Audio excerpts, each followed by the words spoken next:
క్రీస్తునందు ప్రియ దేవుని బిడ్డలారా, చాలామంది అనేక విధాలుగా అందరికి తెలిసేలాగా అందరి దృష్టిలో పబ్లిసిటీ అవ్వాలని కోరుకుంటుంటారు. ప్రతి ఒక్కరు కూడా నీ గురించి అందరూ తెలుసుకోవాలని, నా గురించి తెలుసుకోవాలని, ప్రతి ఒక్కరూ కూడా మన గురించి అందరూ తెలుసుకోవాలని చాలా ప్రయత్నాలు చేస్తూ ఉంటాం.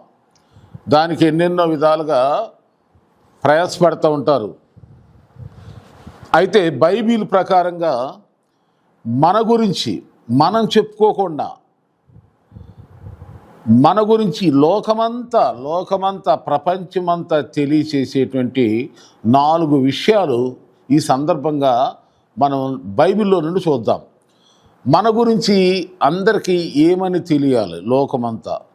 లోకమంతా అనేక మంది, కొంతమంది ఆటగాళ్ళని, యాక్టర్లని, డాక్టర్లని, లేక అందగాళ్ళని, ఆస్తిపరులని, రకరకాలుగా లోకమంతా అనేక మందికి తెలిసేవాళ్ళు ఉన్నారు ఈ లోకంలో. అయితే బైబిలు ఆ విధంగా నువ్వు ఒక ఆటగాడు అనో, ఒక యాక్టర్ అనో, డాక్టర్ అనో, లేక ఆస్తిపరుడు అనో, అందముందనో కాదు. నీ గురించి లోకమంతా తెలుసుకోవలసినటువంటి 4 సంగతులను పరిశుద్ధ గ్రంథాన్నిలో మనకు దేవుడు చెప్తున్నాడు. మొట్టమొదటిగా మనం బైబిల్లో నుండి చూస్తే రోమీలకు రాసిన పత్రిక 16వ అధ్యాయం 19వ వచనంలో మనం గమనించినట్లయితే, మీ విధేయత అందరికీ ప్రచురమైనది గనుక మిమ్మును గూర్చి సంతోషించుచున్నాను.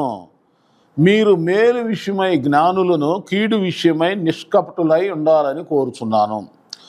చూడండి, ఇక్కడ రోమా సంఘంలో ఉన్న క్రైస్తవులందరికీ అపోస్తలుడైన పౌలు గారి ద్వారా దేవుడు మాట్లాడుతున్నాడు. మీ విధేయత ఒబిడియన్స్, దేవునికి విధేయత, దైవజనుడికి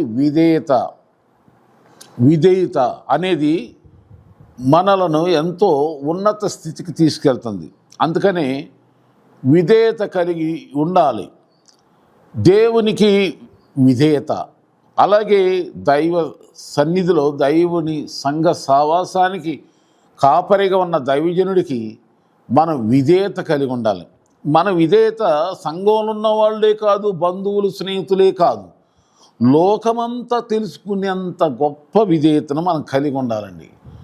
ఎంత విధేయురాలు, ఎంత దీన స్వభావం అని ప్రతి ఒక్కరూ కూడా దేవుని విషయంలో మనము చూపించే విధేయతను లోకమంతా ప్రచురించబడాలని దేవుడు కోరుతున్నాడు. నీ గురించి, ప్రతి క్రైస్తవుని గురించి, ప్రతి దైవజనుడి గురించి విధేయతలలో నీ విధేయత ఎంత గొప్పదా అని లోకమంతా తెలుసుకునేలాగా నీ జీవితం.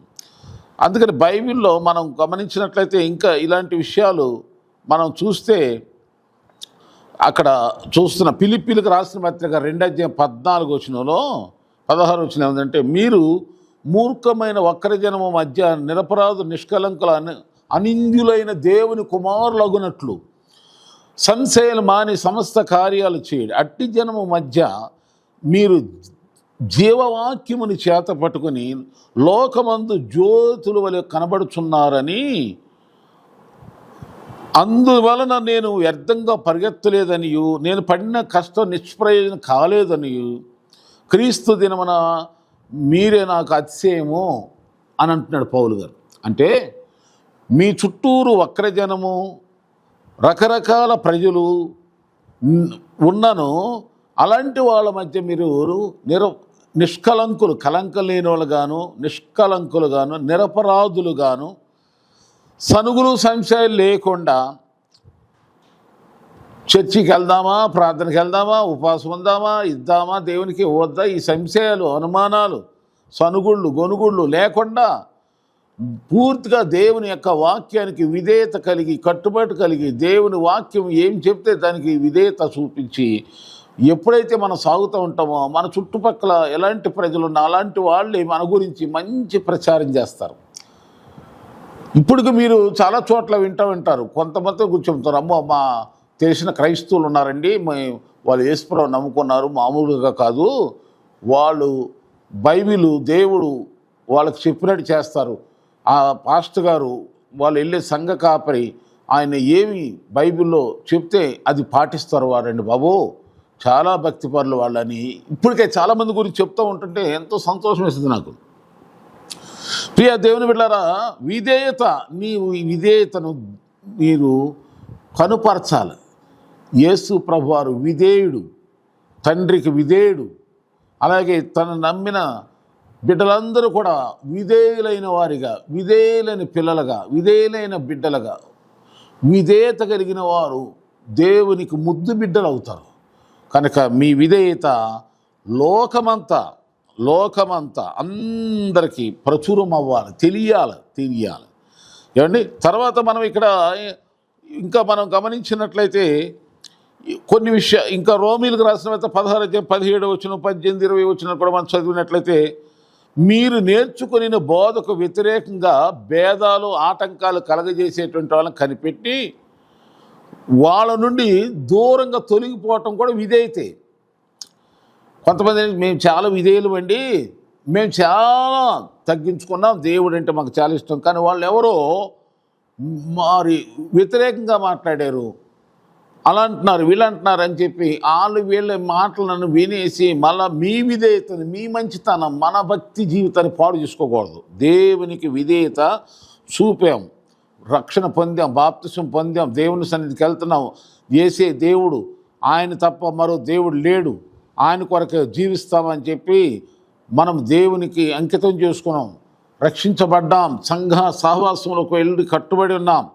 కనుక ఆ విధేయతను కొనసాగించాలి తప్ప మధ్యలో వాళ్ళ మాటలు వీళ్ళ మాటలు విని మీ భక్తి జీవితానికి అవరోధం కలిగించుకోకూడదు, అడ్డంక అభ్యంతరాలు సృష్టించుకోవద్దు.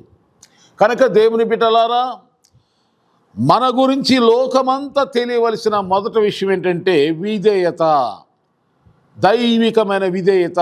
రెండవదిగా చూడండి, ఫిలిప్పీలకు రాసిన పత్రిక 4:5 ఏముందంటే, మీ సహనము సకల జనులకు తెలియజేయబడినది, సహించిన వారిని ధన్యులంచున్నాము కదా. సహించాలి. సహించటం అంటే ఏంటంటే అన్నీ ఉండి సంతోషంగా ఉంటే సహించినట్టు కాదు. కష్టములో, బాధల్లో, లేమిలో, కొదవల్లో, దిగులు విచారాల్లో కూడా ప్రభునందు ఎల్లప్పుడూ ఆనందిస్తూ సంతోషిస్తూ సహించాలి. అది సహించటం అంటే. అన్నీ ఉంటే సహించటం కాదు, అన్నీ లేనప్పుడే కదా సహించటం అంటే ఏంటి. లేనిది అనుకున్నది దొరకనప్పుడు, ఆకలి తీరినప్పుడు, అలాగే నిందలు అపనిందలు బాధలు పడుతున్నప్పుడు, మనం అనుకున్నది మన పరిస్థితులు మనం ఊహించిన విధంగా ఉండనప్పుడు సహించటమే అదే కదా ఓర్చుకోవటం, సహించటం. దాని గురించి యేసుక్రీస్తు ప్రభువారు ఇంకా మత్తయి సువార్త 6:24-27-34 కూడా చెబుతున్నాడు, ఎవడును ఇద్దరు యజమానులకు దాసుడుగా ఉండనేరడు. కనుక దేవునికి సిరికి ఎవరు దాసులు కాలేరు. కొంతమంది భక్తి జీవితాన్ని, దైవిక జీవితాన్ని డబ్బుతో పోల్చుకుంటారు. డబ్బు బాగా ఉండి ధనము సంపాదిస్తే దేవుడు నీతో ఉన్నట్టు, లేకపోతే డబ్బు లేదంటే దేవుడు లేదన్నట్టుగా చాలామంది సంశయంగా ఉంటారు, అనుమానిస్తారు. కాదు, డబ్బు కాదు ముఖ్యం, దేవుడు ప్రభువే. అందుకని దేని గురించి కూడా మనం చింతపడకుండా మనము మన సహనాన్ని లోకమంతా తెలియపరచాలి. మీ సహనము సకల జనులకు తెలియబడినట్లు అన్ని పరిస్థితుల్లో సంతోషంగా, ఆనందంగా ముందుకు కొనసాగాలి. ఆయన నీతి రాజ్యాన్ని మనం ఎదుగుతున్నాం కనుక ఆయనే సమస్తం సమకూర్చి సమృద్ధిగా దయచేస్తాడు. కనుక సంతోషం ఉండాలి, అదే సహించటం అంటే. కనుక మనము సహించిన వారమైతే మనం ఆశీర్వించబడతాం, ఏలతాం. ఇంకా మనం ఈ మన సహనాన్ని మనం అనేకులకు తెలిసేలాగా మన ధైర్యాన్ని విడిచిపెట్టకుండా దానికి ప్రతిఫలం ప్రతిఫలం గొప్పది ఉంటుందని దేవుని వాగ్దానం బట్టి దేవుని స్తుతిస్తూ ముందుకు వెళ్ళిపోవాలి. హెబ్రీయులకు రాసిన పత్రిక 10:35 మనం ఈ మాటలు చదువుతున్నాం. ఇంకా యాకోబు రాసిన పత్రిక 5:11 కూడా చూడండి, ఎక్కడేముందంటే, సహించిన వారిని ధన్యులంచున్నాం కదా. యోబు యొక్క సహనము గురించి మీరు ఇంటిరి, ఆయన ఎంతో జాలి కనికరం గలవాడని మీరు తెలుసుకున్నారు కదా. ఎంత సహించాడు యోబు. కనుక మనము కూడా సహించిన వారని, మన సహనాన్ని లోకమంతా తెలుసుకోవాలి, విధేయత తెలుసుకోవాలి. నీవు దేవుని ఎడల ఎంత విధేయత కలిగి ఉన్నావు, వాక్యమునకు ఎంత విధేయత చూపిస్తున్నావు. రెండవదిగా మనం చూసినట్లయితే నీ సహనం, మొదట విధేయత, రెండవది సహనం.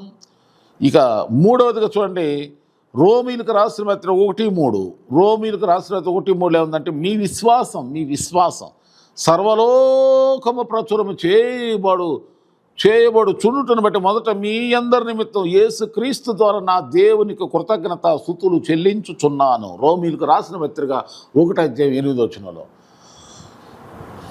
మీ విశ్వాసం, గొప్ప విశ్వాసం, నీలో ఎంత విశ్వాసం ఉందో బలహీనతల్లో, అనారోగ్యములో, ఆయా లోక సంబంధమైన శరీర సంబంధమైన కష్ట నష్టాల్లో దేవునిపైన ఈ విశ్వాసం ఎంత ఉందో మన విశ్వాసాన్ని లోకమంతా కనుపరచడానికి యేసయ్య మనల్ని విశ్వాస పరీక్షలో పెట్టి ఆ పరీక్షలో నెగ్గేలాగా చేస్తాడు. అబ్రహాము విశ్వాస పరీక్షలో నెగ్గాడు కనుక విశ్వాసులకు తండ్రి, శారమ్మ విశ్వాసులకు తల్లి. చూసారా, నీవు గొప్ప వ్యక్తి అవ్వాలని కొన్ని సమయంలో నీ విశ్వాసానికి నువ్వు ఏదైతే దేవుని ద్వారా జరుగుద్ది అని అంటున్నావో అది జరుగుద్ది. కానీ కొంచెం టైం ఉండొచ్చు, నీ విశ్వాసానికి కొంచెం పరీక్ష ఉండొచ్చు. ఎంత ప్రార్థన చేసినా, ఎన్ని ఉపవాసాలు ఉన్నా, ఎంతగా దేవునికి వరకు వైరాగ్యంతో నీవు బ్రతుకుచున్నా, నీవు అనుకున్నవి, నేను అనుకున్నవి జరగకో కొంతకాలం అయినా మనం దేవుని విశ్వాసంలో ఏమాత్రం కూడా బెదరక సడలించకుండా పట్టుదలతో వెళ్ళిపోవాలి. అప్పుడు నీ విశ్వాసం గొప్పదవుద్ది. నీ విశ్వాసాన్ని లోకమంతా ప్రచురం అవ్వాలి, ప్రతి ఒక్కరూ తెలుసుకోవాలి. నీ విశ్వాసం ఎంత గొప్పదని ప్రతి ఒక్కరూ తెలుసుకోవాలి. అలాంటి విశ్వాసం ఏమంటే ఇక 4వదిగా చూడండి, బైబిల్లో ఏముందంటే మార్కు సువార్త 14:3-9, మత్తయి సువార్త 26:12 ఒక స్త్రీ యేసు ప్రభు యొక్క తల మీద ఒక అత్తరు పోసి యేసయ్యని సన్మానించింది, యేసయ్యని స్తుతించింది. అయితే యేసు ప్రభు ఏమన్నాడు, ఈమె నా మరణమునకు ముందుగా నన్ను అభిషేకిస్తుంది కనుక ఈమె జోలికి ఎవరు వెళ్ళమాకండి. ఈమె నా ఎడల ఒక మంచి కార్యము చేసింది. ఒక మంచి కార్యం, దేవుని ఎడల నువ్వు చేసి ఒక మంచి కార్యం లోకమంతా తెలియపరచబడాల. కనుక నువ్వు దేవునికి, ప్రభువుకి, ఆయన్ని ప్రేమించిన సంఘానికి, దేవునికి ఒక మంచి కార్యం చేయి. ఈ మంచి కార్యము దేవుని ఎడల నువ్వు జరిగించినప్పుడు ఆ మంచి కార్యమును బట్టి లోకమంతా నువ్వు ప్రచురించబడతావు. ఈ 4 విధాలుగా నువ్వు లోకానికి తెలియపరచబడాలి. ప్రతి విశ్వాసులు, క్రైస్తవులారా, దేవుని జనాంగమా, దైవజనులారా, దేవుని బిడ్డలారా, విశ్వాసులారా, క్రైస్తవులారా, నీ విధేయత, నీ దైవికమైనటువంటి విధేయత ఎంతోమందికి తెలియపరచబడాలి. దేవుని వాక్యానికి నువ్వెంత విధేయత చూపిస్తున్నావో, ఎంత సహిస్తున్నావో, వాక్యం బట్టి నువ్వు జీవిస్తున్నప్పుడు వచ్చే శ్రమలైన, శోధనలైన, పరీక్షలైన, ఎటువంటివైనా ఏ విధంగా భరిస్తున్నావో, ఓర్చుకుంటున్నావో ఆ సహనం కూడా లోకమానికి తెలియాలి. అదే సమయంలో దేవుని ఎడల నీకున్న విశ్వాసం లోకమంతా తెలుసుకోవాలి. ఆ పిమ్మట దేవుని ఎడల నీవు చేసే మంచి కార్యాల గురించి కూడా లోకమంతా తెలుసుకోవాలి. ఈ 4 సంగతులు మీ హృదయంలో నాటనివ్వండి.